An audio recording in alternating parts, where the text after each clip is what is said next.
Chers amis, bonsoir, bienvenue sur le plateau de votre magazine littéraire hebdomadaire Expression Livre. Ce soir, nous avons comme invité Abdelrazak Hallal. Bonsoir Abdelrazak Hallal. Bonsoir.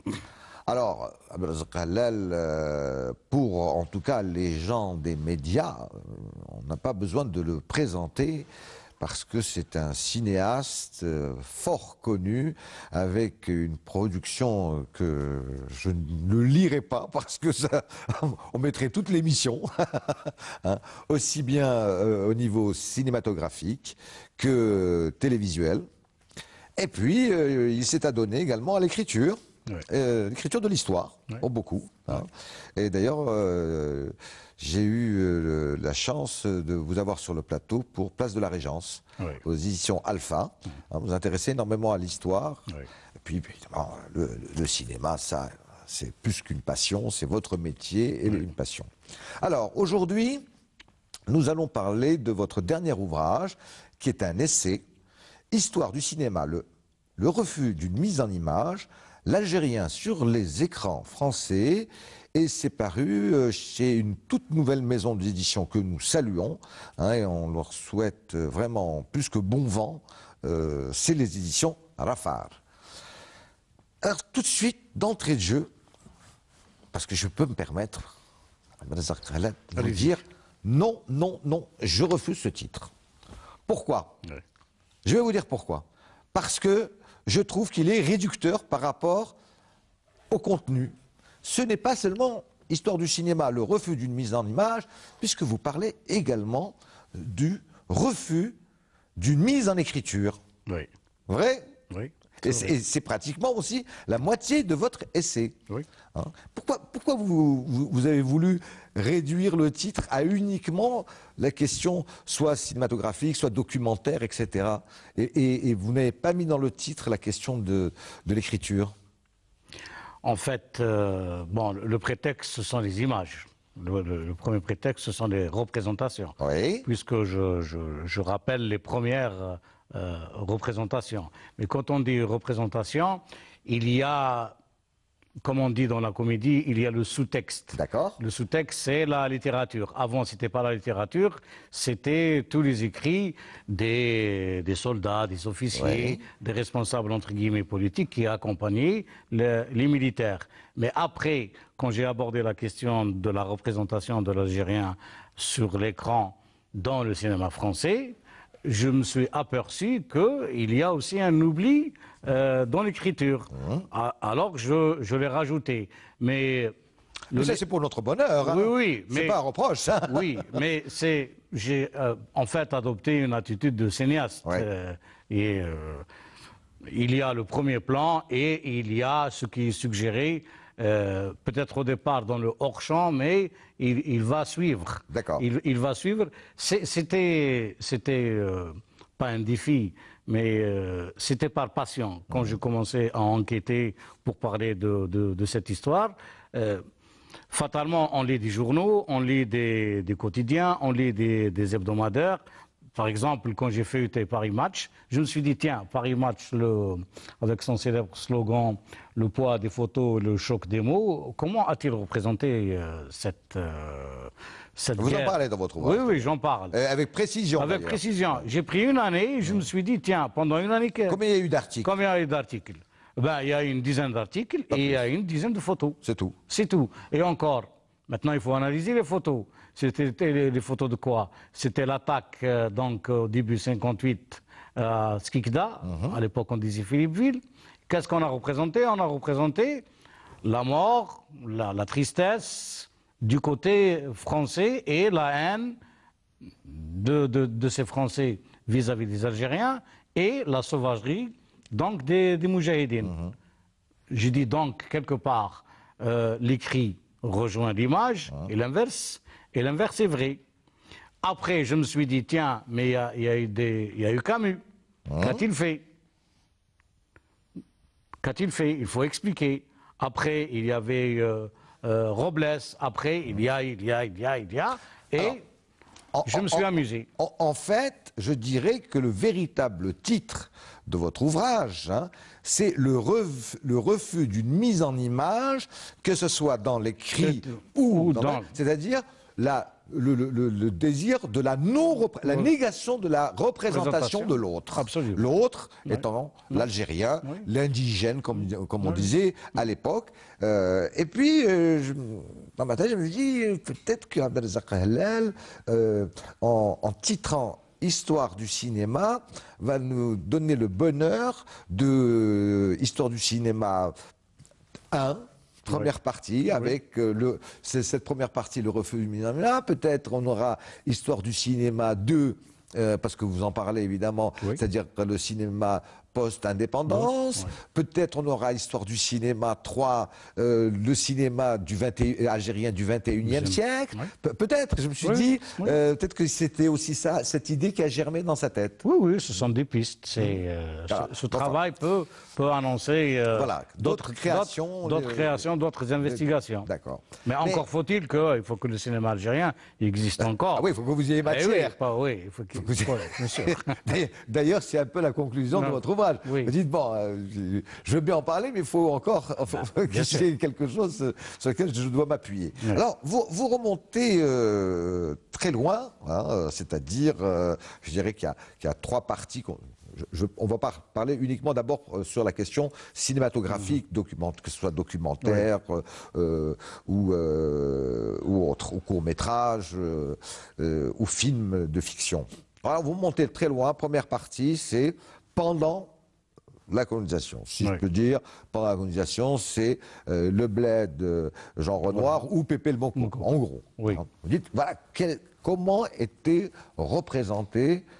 alors, comment représentait-on ou ne représentait-on pas, justement, l'Algérien dans cette période qui court des années 20 jusqu'aux années pratiquement 50-54 Bon, pour résumer, bon, il s'agit parfaitement d'une caricature. C'était dans l'air du temps, hein. C'est normal, quand on regarde ces images avec du recul, on se dit quand même, c'était la colonisation, mais il y avait tout le temps de l'exagération.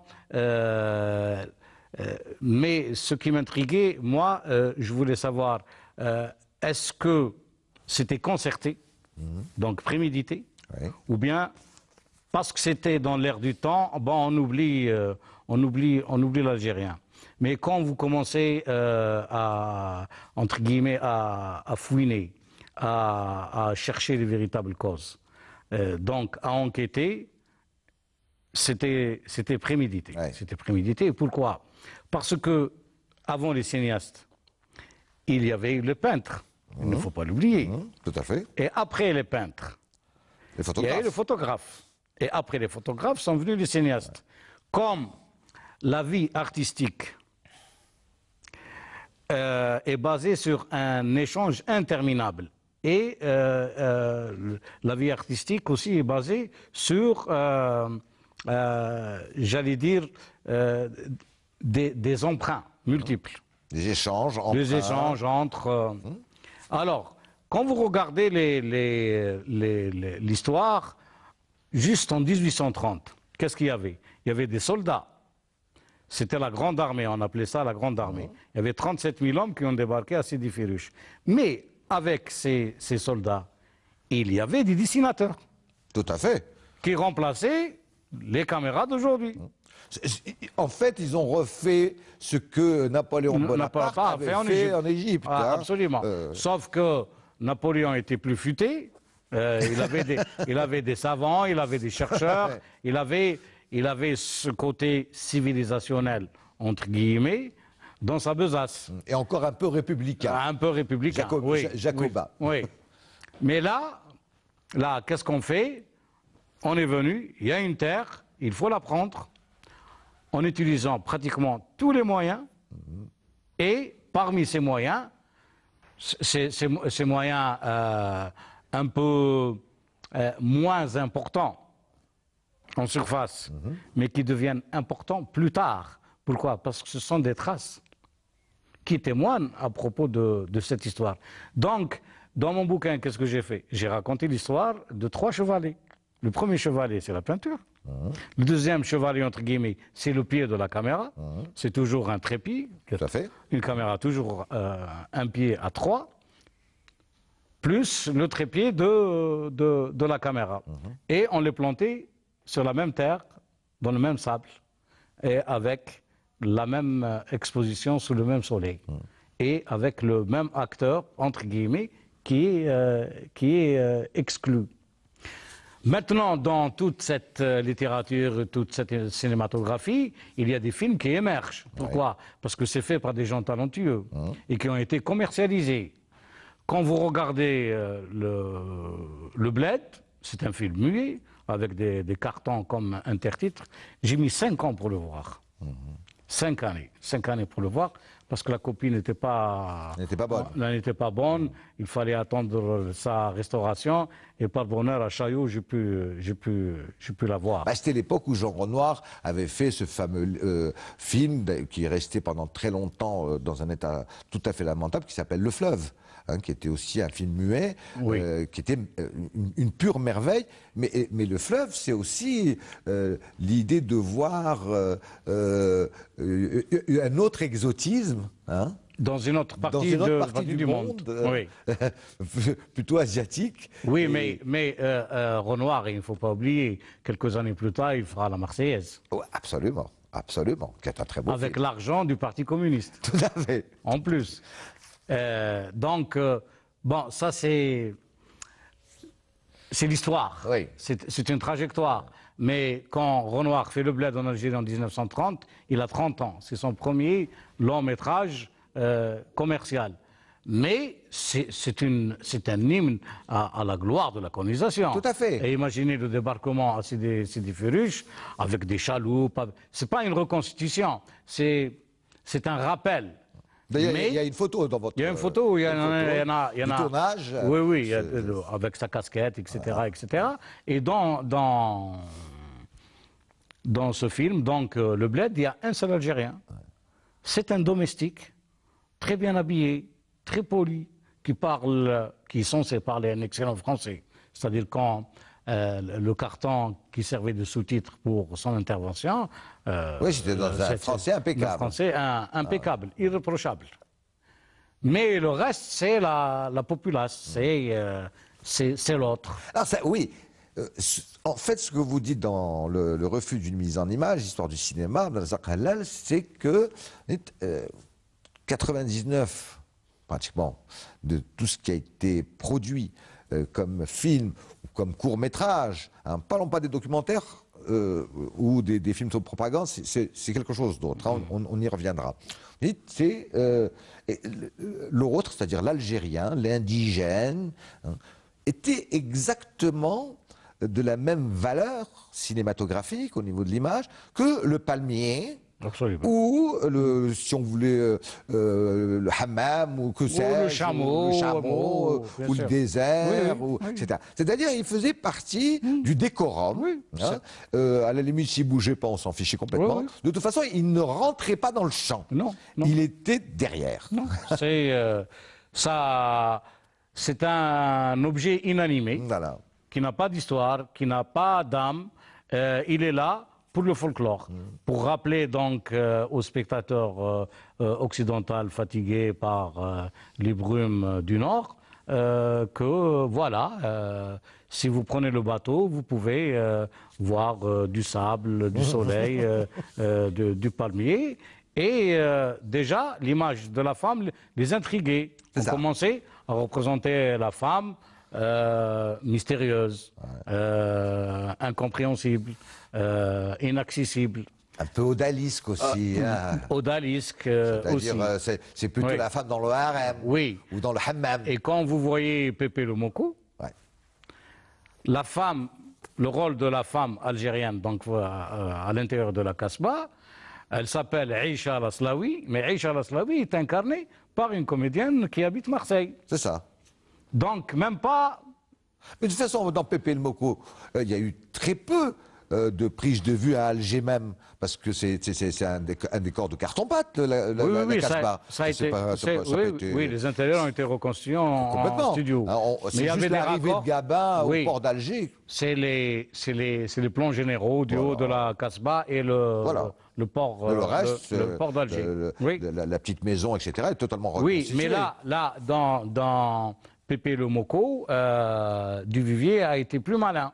Pourquoi? Ce n'est plus l'Algérien qui était donc objet de folklore qui fait partie donc d'un décorum, mais c'est toute la Casbah. La Casbah devient donc un personnage, mais un personnage qui fait partie du décorum. Et c'est une atmosphère où on étouffe, et pour retrouver l'air du large, il faut aller vers la ville européenne. C'est ça. Qui a été reconstruite d'ailleurs. Oui, absolument. Et tous les personnages sont filmés près d'une baie. Ouais. Donc il y avait un soleil éclatant, un ciel très bleu, et il faisait bon vivre. Mais quand il filme la Casbah, il n'y a pas d'ouverture vers le ciel. Ah non, c'est l'enfermement total. À la limite, c'est même sombre, oui. Il y a l'encens, c'est lourd, oui. C'est une atmosphère lourde, et qui d'ailleurs emprisonne le personnage principal, joué par Jean Gabin, c'est-à-dire qu'il n'arrive pas à se défaire de cette lourdeur. Mais en même temps, si on revient même à l'idée, parce que ce sont ces exemples-là qu'on prend, parce qu'il y en a beaucoup d'autres, hein, vous dites à très juste titre, que tous ces films qui ont été faits, et là également les courts-métrages, ou même ce qu'on voyait dans Pathé Gaumont, etc., et tout cela, en avant-première du film, il y avait aussi cette fameuse idée, ce qui n'existait pas pour les autres pays colonisés par la France à l'époque, l'idée que voilà le beau soleil d'Algérie, voilà comment c'est beau, donc des Européens qui se baladent dans une très belle ville, avec des acteurs serviles qui sont là pour leurs caprices quotidiens. C'était, vous le dites à très juste titre, un appel incroyable à venir peupler cette colonie, puisque c'est pratiquement la seule ancienne colonie française qui a eu autant de peuplement, et ça, c'est prémédité. Hein? Oui, c'est-à-dire que là, les cinéastes, permettez-moi l'expression, ne se sont pas foulés la rate. Pourquoi? Ils ont repris la loi Varnier de 1873, qui octroyait des terrains pratiquement à tout Européen nouvellement installé. Même s'il n'était pas français d'ailleurs. Même s'il n'était pas français, mais il faut rappeler aussi, dès 1865, tout Européen étranger installé nouvellement en Algérie pouvait bénéficier automatiquement de la nationalité française, alors que les Algériens étaient exclus. C'est ça. Totalement exclus. Donc, vous avez l'arsenal de la loi, qui pouvait donc absorber ces peuples européens, entre guillemets, qui venaient de l'autre rive. Il y avait un autre arsenal juridique, c'est l'accession à la propriété. Ouais. Maintenant, le cinéaste, qu'est-ce qu'il met? Il met en image tout cela, sous un mode ludique, bien entendu. C'est encore plus pernicieux et beaucoup plus agréable. Donc, les cinéastes n'avaient pas besoin de faire de la propagande. Il faisait un cinéma commercial qui faisait rêver, on gagnait de l'argent et on permettait donc aux gens de la métropole de coloniser davantage ce pays. Leur vision est très différente par rapport au Maroc ou en Tunisie. Il n'y a pas eu une colonisation de peuplement. Non, non, absolument pas. Du tout. Absolument pas. D'abord, c'était des protectorats. C'était des protectorats, donc c'était une présence administrative. Ouais, ouais. Là, on faisait appel, et quel que soit le métier, pas oublier, on ne disait pas venez parce qu'on a besoin d'ingénieurs, etc. Non, non. On disait il faut peupler excusez-moi du terme, hein, je vais être de bon blanc, l'Algérie, hein, parce que c'est quelque chose de différent, et puis éjectons les Arabes, puisqu'il y a même eu des idées des états-majors de l'armée française à un moment donné, de vouloir déporter les Algériens aux confins du Sud et de laisser que le littoral aux bons Européens, c'est-à-dire les meilleures terres. Alors, vous faites également, parce que il y a une introduction dans votre ouvrage, dans votre essai, où, ce qui est très bien d'ailleurs, hein, parce que c'est pas évident que quand quelqu'un lit un essai sur le cinéma et sur le roman et la place de l'autre, hein, vous dites, voyons d'abord le contexte général. Donc vous vous rappelez ce que vous dites là, la loi Varnier, le décret Crémieux, où ce que ça en était, etc. Vous dites, voilà. Bon, c'est vrai que pour pas mal d'Algériens, on connaît cette histoire. Mais n'oublions pas qu'un essai est destiné également pour être lu par des non-algériens, hein, que ce soit des Maghrébins, des Européens, etc. Et c'est très bien qu'ils se disent « Ah, maintenant je comprends mieux pourquoi cette mise en image ou cette non-mise en image. » Alors ça, c'est votre introduction et j'ai trouvé ça très très très bien sur les débuts de la colonisation et l'état de l'Algérie en 1830. Alors, on a vu les poncifs et très vite vous dites, il faut quand même pas oublier que si l'image a été telle, c'est qu'elle a pris, elle, le relais de l'écrit, c'est-à-dire Daudet, Fromentin, Guy de Maupassant et bien d'autres qui ont décrit cette Algérie comme quelque chose où, bon, l'arabe, c'était exotique, quelquefois. Quand on était tendre, c'était sympa. Hein. Il était fier, sous son burnous. Hein. Il était beau et fier sous son burnous, mais c'est pas ça qui était important. Hein. Et comment on est passé de...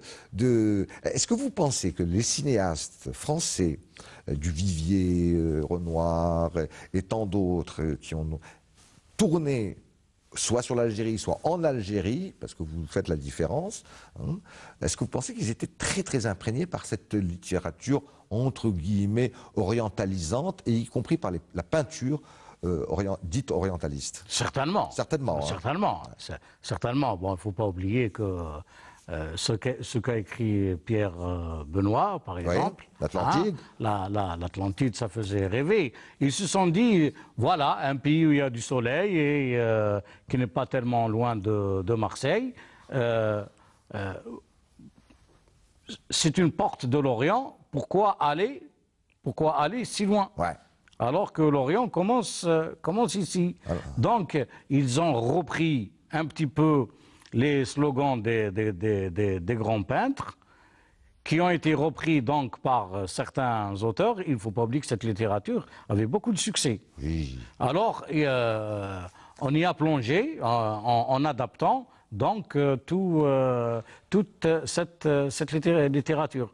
Donc, il n'y a pas de hasard, il y a toujours une explication. Et avant les cinéastes, il y avait beaucoup de peintres qui travaillaient pour certains commerciaux. Ils faisaient des affiches. Des affiches, oui. Vous voyez la qualité des Mais elles sont magnifiques. Elles sont magnifiques. Bon, Pourquoi? Parce que toutes ces affiches sont réalisées par de très grands peintres. C'est pas signé, mais la réalité est là. Par de très grands peintres et la qualité du graphisme, l'étude, j'en parle aussi. Et quand vous voyez par exemple la flotte du célèbre armateur Schiaffino, elles sont magnifiques. Oui, même sur l'avion ou sur les villes, il y a des affiches, d'ailleurs qui sont devenues des affiches de collection. Absolument, hein. Absolument. Et puis il ne faut pas aller très loin. Pour ceux qui nous regardent et qui habitent à Alger, s'ils ont l'occasion un jour d'aller aujourd'hui, ce qui est le Sénat, hein, il y a des fresques mais c'est clair, hyper colonialistes, hein, horriblement colonialistes, oui. Mais qui sont d'une facture fabuleuse. Et bien heureusement qu'elles n'ont pas été, je veux dire, badigeonnées ou dénaturées. Non, il faut les garder, c'est l'histoire. Bien sûr, c'est l'histoire. Il faut rappeler cette histoire. Pour la petite anecdote, ces peintres qui venaient faire quelques affiches, séjournaient à la villa Abdellatif. Ah, d'accord. Et oui, il séjournait à la villa Abdellatif. Donc le presbytère n'a rien perdu de son charme. Non, absolument. Et il recevait déjà des bourses. Et on effectuait des séjours de travail et d'études en Algérie. Et ça finissait par les affiches. Mais c'est marrant parce que ce phénomène a existé, mais pas du tout de la même, je veux dire, de façon aussi et qualitative et quantitative au Maroc, en Tunisie ou en Afrique subsaharienne, par exemple au Sénégal ou au Mali. Pas du tout, il y a eu, hein, mais très très peu par rapport à l'Algérie où c'était incroyable. Hein. On voulait véritablement marquer ce qu'on appelle les esprits de la métropole. C'était un pays de cocagne, il n'y a pas d'autre mot, et que c'était un pays où, ne vous inquiétez pas, de toute façon, l'indigène du coin ne vous fera pas de mal, ça y est, on a sécurisé. Hein. Et cette idée va continuer. Est-ce que vous expliquez que dans tout ce qui va être, là vous citez des chiffres quand même qui sont assez impressionnants, hein, 80 films, plus de 1000 documentaires. Oui. C'est quand même incroyable. Hein. Et ça va continuer pendant la lutte de libération nationale. Oui. On va continuer à faire. On va continuer à faire là, mais au lieu de faire appel à des entreprises privées, c'est l'État qui se charge de cette tâche. L'État français, c'est-à-dire le représentant de la France en Algérie, ici, au gouvernorat général, il va, dans son organigramme, créer un service de diffusion cinématographique. Auparavant, dans les années 20, c'était un service de diffusion photographique. Après, il va devenir cinématographique. Et c'est l'un des premiers cadreurs ou caméramans des Frères Lumière, Alexandre Promiu, qui est recyclé en administratif. Donc c'est le premier directeur général donc, de ce service, et il va commanditer une série de photographies à des photographes qui vont sillonner l'Algérie et offrir un visage radieux de l'arabe dans une Algérie bien colonisée et bien civilisée.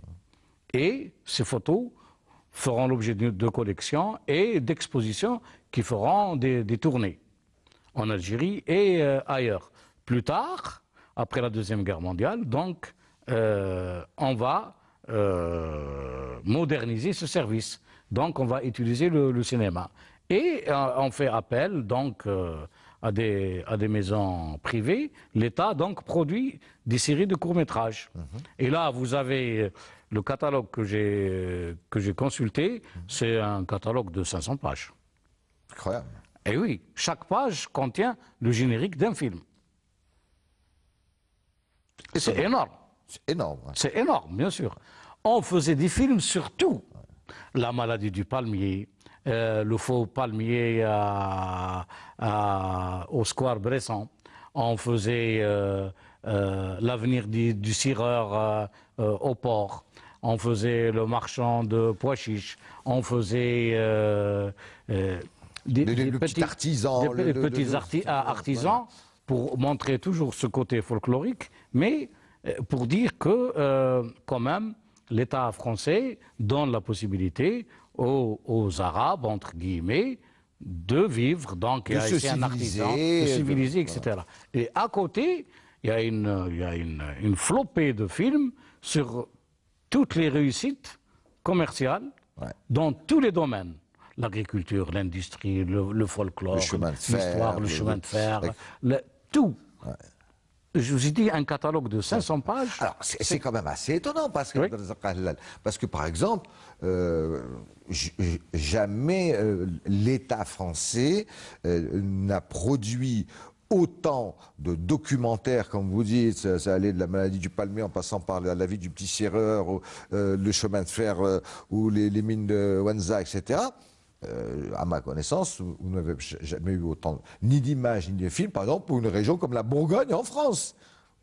Oui, mais oui.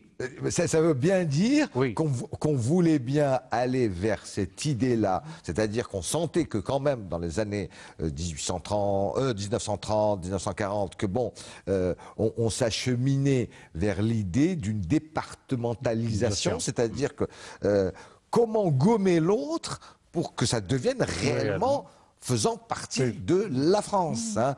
Donc il y avait quand même un petit peu ce doute, parce qu'il ne faut quand même pas oublier qu'il fallait aussi, ce que vous dites dans votre ouvrage, gommer les quelques révoltes sporadiques à droite à gauche. Donc il fallait montrer une image totalement sécurisante. Absolument. Vous êtes en Algérie, dans n'importe quel petit village, comme vous seriez dans l'arrière-pays niçois. Absolument. Absolument. Et même lors de contestations locales, donc algériennes, etc., qu'est-ce qu'on fait? On filme les conséquences. Vous n'aurez pas dû parce que vous avez brûlé, c'est pas bien, mais nous allons vous proposer une autre manière de vivre. Et quand vous arrivez au début du siècle avec la conscription obligatoire, donc où les Algériens étaient obligés par la loi, tout Algérien âgé de 16 jusqu'à 50 ans et en bon état de santé, se devait de se présenter aux autorités pour aller combattre en Europe durant la Première Guerre mondiale. Et on filmait deux jeunes Algériens en bonne santé, qui sont très bien accueillis, etc. Mais aucune image sur la révolte, à la même année, hein, sur la révolte donc, des gens des hauteurs de Mascara, donc les Beni Chougran, ni dans les Aurès.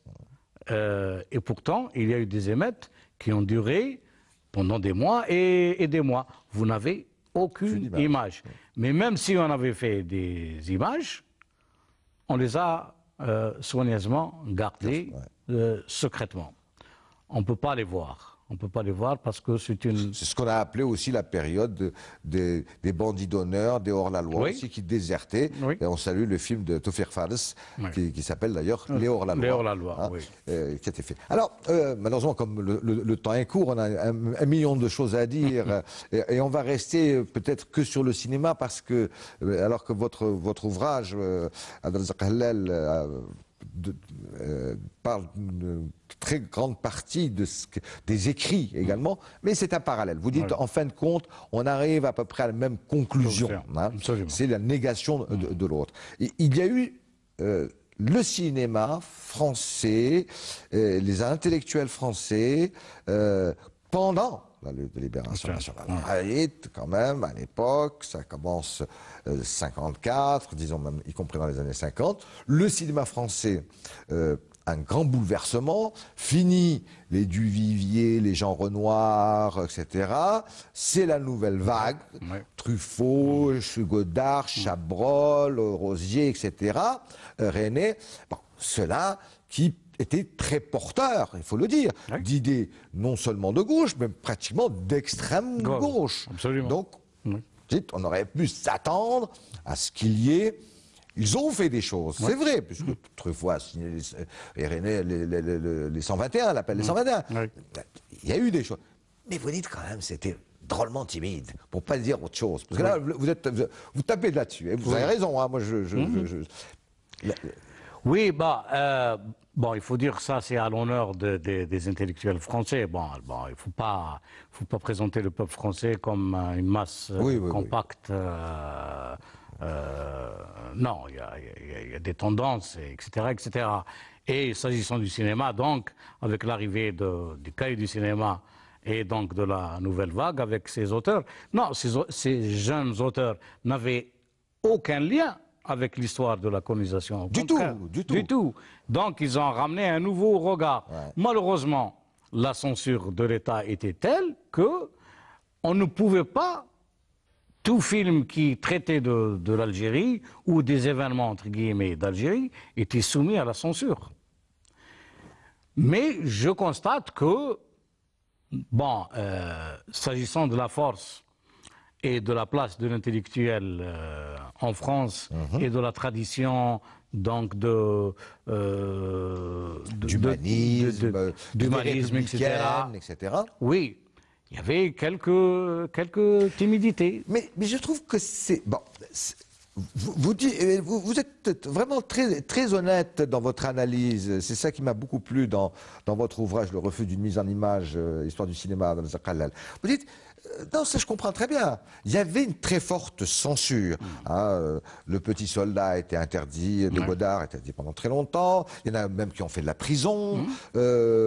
Franchement, c'était très... Comme d'ailleurs dans la presse, où des journaux comme Le Canard enchaîné ou L'Observateur se faisaient taper, même Témoignages chrétiens, etc. Alors, vous dites, ça je comprends très bien. Par contre, ce qui me gêne pour beaucoup, c'est que quand ils ont essayé de faire des films qui sont quand même passés, qu'on aille de Petits Soldats en passant par Cléo de 5 à 7 jusqu'au Parapluie de Cherbourg, ce qui me gêne, c'est que c'est toujours vu du côté français. C'est-à-dire, c'est la guerre d'Algérie, on la voit par comment elle a touché le brave soldat du contingent, ou le type qui a torturé et qui est hanté, comme l'insoumis, etc. et tout ça. Mais il y a encore aussi là la négation de l'autre, un petit peu comme dans L'étranger de Camus. Absolument. Oui, bon, chez Camus, c'est flagrant. Quand vous lisez La Peste, il n'y a pas de personnage algérien. Et la peste, la maladie, se passe à Oran.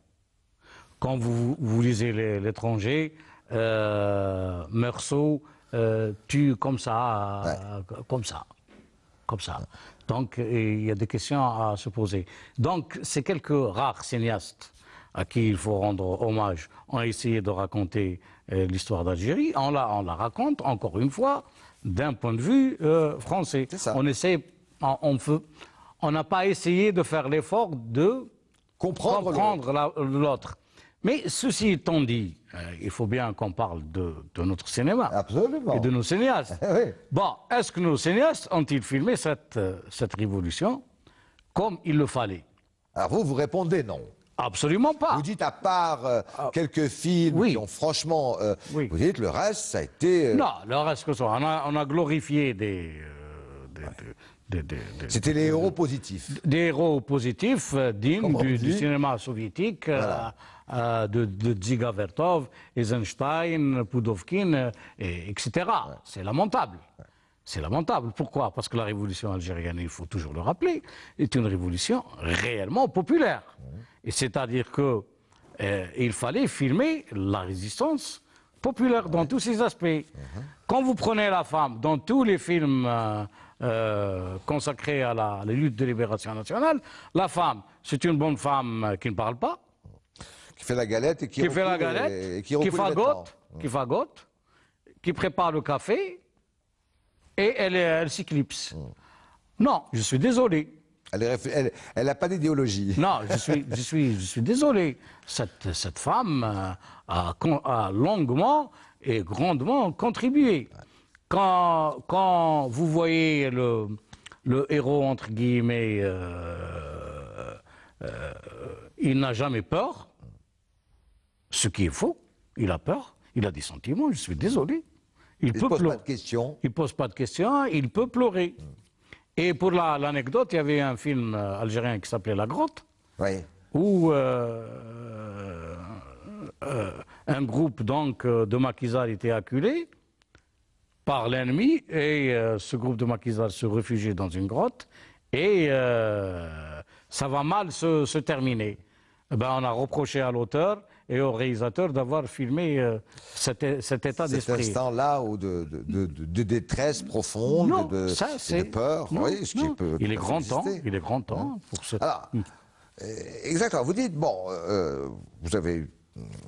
c'est votre droit le plus strict, vous dites, bon, voilà, j'ai été quelque peu déçu par l'élite intellectuelle française, qu'elle soit dans l'écriture, que ce soit au cinéma. D'aucuns non, puisque des gens comme Clément ou Vautier l'ont payé très cher, eux, hein, et vous leur rendez hommage. Dites, par contre, ceux qui sont allés, je veux dire, sur le terrain, qui sont allés à la tâche, comme on dit, hein, eux l'ont payé cher. Hein, prison, etc. Y compris... même au niveau de chez nous, on les regardait un peu avec appréhension et en se disant qu'est-ce que c'est que ces gars-là qui viennent au maquis? C'est peut-être des traîtres ou des gens envoyés par les services français. Bon, donc ils ont tout subi, les gars. On n'était pas tout à fait d'accord avec ce qu'ils filmaient. Bon, je trouve qu'il n'y a pas eu un engagement, mais ce qu'il y a de bien, et c'est ça que je trouve très intéressant de retrouver, je vous dis, mais il faut aussi balayer devant notre porte. Bien sûr. Que nous aussi, quand on a eu les moyens, et très vite on les a eu les moyens, puisque l'État, dès à peu près 65, même avant, a mis en place beaucoup de structures, y compris pendant la lutte de libération nationale, quand le FNL avait compris qu'il y avait aussi la bataille des médias à gagner, hein. Et malheureusement, on n'a pas toujours été à la hauteur. C'est quand même été des films un petit peu genre, on lève le drapeau bien haut, mais au niveau qualitatif. Hein, alors que vous faites le parallèle avec le cinéma américain, vous dites, bon... on ne parle pas seulement sur le plan idéologique, vous dites sur le plan qualitatif, hein, ça n'a pas été à la hauteur de ce qu'on pouvait espérer. C'est dommage. Bon, il faut le rappeler, même si ça fait mal ou ça fait grincer quelque part. Bon, aujourd'hui, en 2012, la majorité des cinéastes algériens se plaignent. Mais se plaignent de quoi? Mais la majorité des cinéastes algériens sont aidés par l'État. Il ne faut pas nous raconter des histoires. La majorité reçoivent des aides. Vous allez vous attirer des ennuis. Non, je ne m'attire pas d'ennuis. De toute façon, vous vous en fichez. Je connais votre caractère. Vous avez votre franc-parler. Non. Vous avez bien raison. Moi, tous les gens des secteurs me connaissent. Je ne défends aucune chapelle. Moi, je raconte l'histoire telle qu'elle existe. Maintenant, quand on donne à un cinéaste un budget conséquent, c'est à lui de briller. C'est à lui d'utiliser à bon escient son budget pour raconter cette histoire. Raconte-nous une histoire, fais-nous un beau film et laisse-les censurer. Ton film restera. Mais je suis désolé, les gens prennent le fric et ils ne font pas le travail. C'est dommage. Pourquoi? Parce que dans cette histoire de la cinématographie, des gens s'illusionnent ou s'installent dans l'informel ou s'installent dans le trabendisme. Ne peut pas écrire un scénario le premier venu, soyons sérieux. Ne peut pas écrire un roman le premier venu. Ne peut pas être architecte le premier venu. Il faut être sérieux. Il faut ne peut pas être cadreur qui veut. Ça s'apprend. Ça s'apprend. Une hauteur de la caméra, une focale, une lumière, etc., etc. Donc, il faut qu'on prenne nos responsabilités.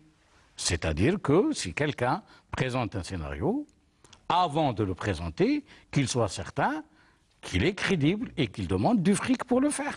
En fait, même si je suis très réducteur en donnant cela, parce que c'est quand même la conclusion de votre ouvrage, vous dites, bon, maintenant, effectivement, le cinéma n'est pas étatisé comme il l'a été pendant un certain temps, et à l'époque où il était étatisé, tout le monde voulait qu'il soit privé. Oui.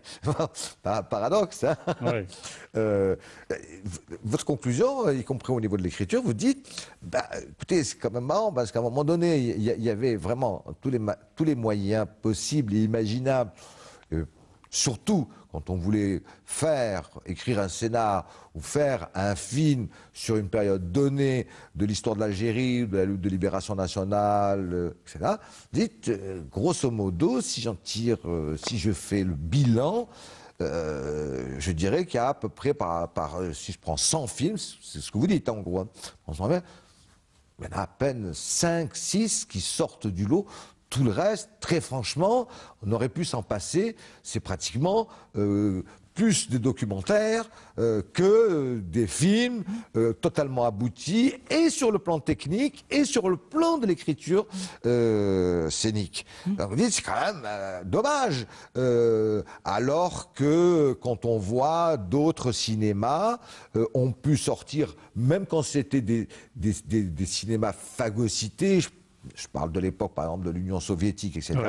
On a pu sortir, y compris sur la guerre contre l'Allemagne nazie, etc., des films quand même qui étaient d'une très haute valeur et qui ont d'ailleurs été salués à travers le monde. Là, c'est comme si vous disiez, là quand même, on a raté le coche. Oui, bon, prenons un exemple pour ne pas dire qu'on est là pour, entre guillemets, diffamer. Vous prenez une manifestation comme la manifestation de Tlemcen, capitale de la culture islamique. Oui. OK. Il y a eu combien de films? Presque une centaine, je crois, non? Plus d'une centaine, de films. Tous sujets confondus. Sur la centaine de films, plus d'une centaine de films, il y a peut-être un cinéaste qui s'est révélé. Un jeune qui s'est révélé. Et sur la centaine de films, si vous pouvez, objectivement, hein, vous projetez ça à des gens. Au gars du quartier qui veut acheter, oui, qui veut regarder. Bon. Un œil dit objectif. Vous ne pouvez pas sauver 10. Ouais. Il y a quelque chose qui cloche. Il y a quelque chose qui cloche. Là, on ne peut pas dire à l'État pourquoi l'État n'aide pas. Là, il vient d'aider, c'est concret. Mais c'est aux autres. Quel est le résultat? Oui, c'est aux autres. Donnez-moi le résultat. De prouver. Maintenant, moi, un jeune, quand je le rencontre, je veux bien qu'il fasse un long métrage. Mais avant de faire un long métrage, pour lui, il vaut mieux qu'il fasse un court métrage. Bien sûr. Il faut qu'il apprenne à maîtriser. Et la technique. Tout le processus. Tout le processus. Maintenant, il est très difficile de raconter une histoire en 3 minutes, qu'une histoire en 10 minutes, qu'une histoire en 1h30. Ça, c'est sûr. Plus tu réduis, plus c'est difficile. Parce qu'il faut aller à l'essentiel. Et l'essentiel, ce n'est pas uniquement l'ellipse. Il faut être court et expressif. Bref, on est dans l'art de la nouvelle. Et là, qui est le plus difficile. Et là, et vous en savez quelque chose, puisque vous-même, vous avez écrit un ouvrage extrêmement ardu. De nouvelles. Donc, pardon, qu'est-ce qu'il faut faire? Il faudrait donner la chance aux jeunes de travailler, mais il faut dire aux jeunes, fais-moi d'abord ça, c'est pour toi. Quand tu sauras que pour filmer ton comédien dans un décor, il faut mettre un objectif de 50 mm comme ça, tu as ton comédien et tu as ton décor, etc., etc. Il faudrait avoir une base très très solide, et aborder le travail, sans laisser la formation. Oui. J'ai rencontré la semaine passée un jeune, il m'a dit, moi j'ai appris la mise en scène sur Internet. Bon, sans commentaire. C'est dommage. Sans commentaire. Malheureusement, nous arrivons au terme de l'émission Abdelrazak Hellal. Alors, histoire du cinéma, le refus d'une mise en image, l'Algérien sur les écrans français, édition Arafat. Alors, quand même, quelques autres détails sur votre complémentaire sur votre ouvrage. Il y a une sorte de feuillet au milieu avec beaucoup de photos. Il faut bien un bouquin sur le cinéma. Dans le cinéma, s'il n'y a pas de photos, alors on est frustré. Est-ce que vous connaissiez la starlette des années 40? Alors, très belle photo, aussi bien sur les époques coloniales, des films comme on l'avait évoqué, Le Bled, etc., les cinébus de l'époque. Et puis, il y a en annexe, d'abord des ouvrages concernant l'histoire de l'Algérie, également une chronologie qui part de 1959, pratiquement jusqu'à nos jours. Et cela concerne justement le cinéma algérien. Parce qu'il y a aussi, on ne peut pas tout dire dans les œuvres, mais vous parlez également, et ça je trouve que c'était un chapitre excessivement intéressant, pourquoi n'y a-t-il pas eu de cinéma autochtone pendant la colonisation, avec un nom que je vous laisse découvrir, futures lectrices et lecteurs, et qui vous dites même pas le nom d'une salle de cinéma en Algérie, comme c'est dommage, on ne va pas dire honteux. Hein. Et puis encore une fois, vous parlez beaucoup de tout ce qui est roman, la même attitude colonialiste, la négation de l'autre. Je conseille vraiment très vivement, pour deux raisons. Pardon, excusez-moi.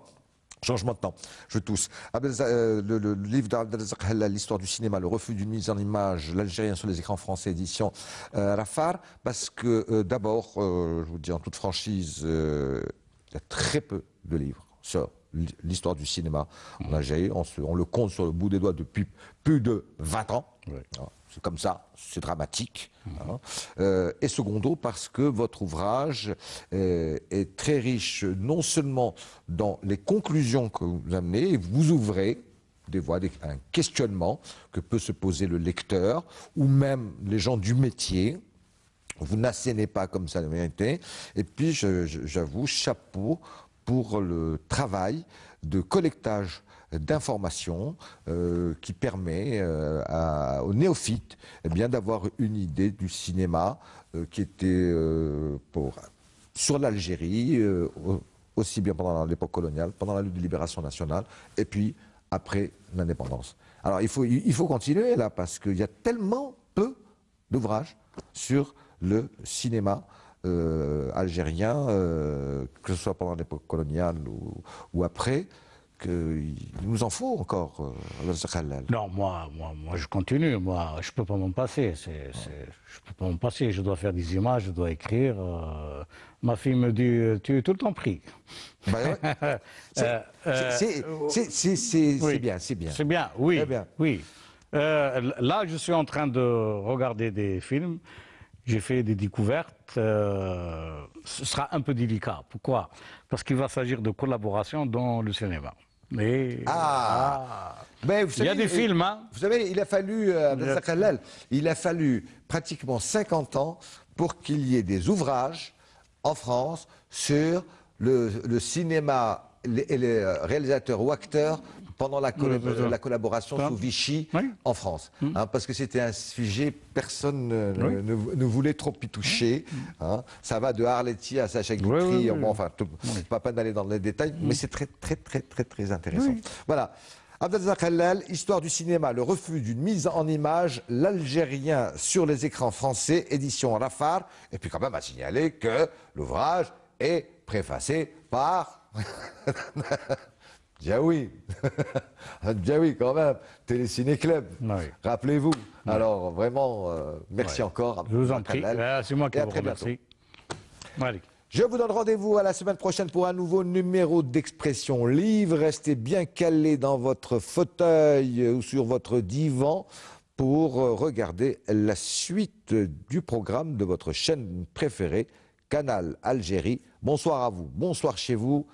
À mardi soir prochain, même heure, même punition. Bonsoir.